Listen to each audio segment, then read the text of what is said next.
হরে কৃষ্ণ। রাধে রাধে। আমার সকল বন্ধুদের শুভ অক্ষয় তৃতীয়ার আগাম শুভেচ্ছা এবং অভিনন্দন জানাই। আগামীকাল শুভ অক্ষয় তৃতীয়া।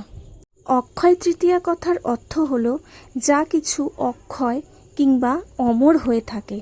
এই অক্ষয় তৃতীয়া এমনই একটি শুভ তিথি যে তিথিতে বা অক্ষয় তৃতীয়ার দিনে ত্রেতা যুগের সূচনা হয়েছিল।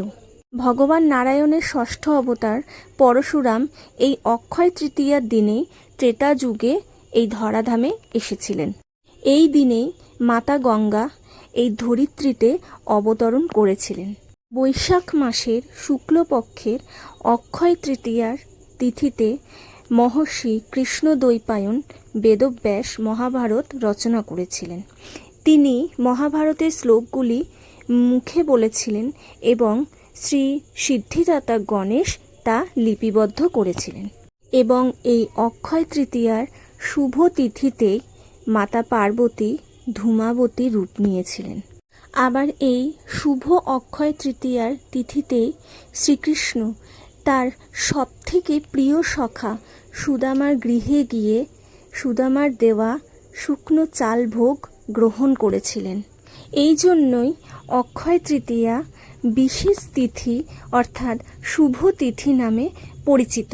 কেউ যদি অক্ষয় তৃতীয়ার বিশেষ দিনে শুকনো কাঁচা হলুদ, 5টা কড়ি, সৈন্ধব লবণ, সাদা সর্ষে এবং মাটির প্রদীপ কিনে মা লক্ষ্মীর চরণে যদি স্থাপন করেন তাহলে সেদিন মা লক্ষ্মীর বিশেষ কৃপা তাদের সংসারের উপর পড়ে।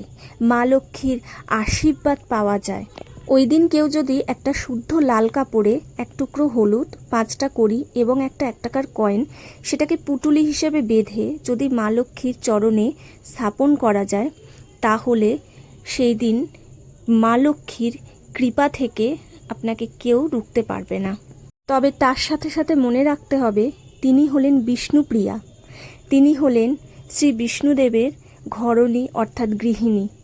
মা লক্ষ্মীর সাথে সাথে কেউ যদি ভগবান বিষ্ণুর বন্দনা করেন তাহলে কিন্তু সবথেকে বেশি প্রসন্ন হন মা লক্ষ্মী। সেই দিন কিন্তু অবশ্যই ঘিয়ের প্রদীপ জ্বালাবেন, কারণ ঘৃত প্রদীপ মা লক্ষ্মীর বড় প্রিয়।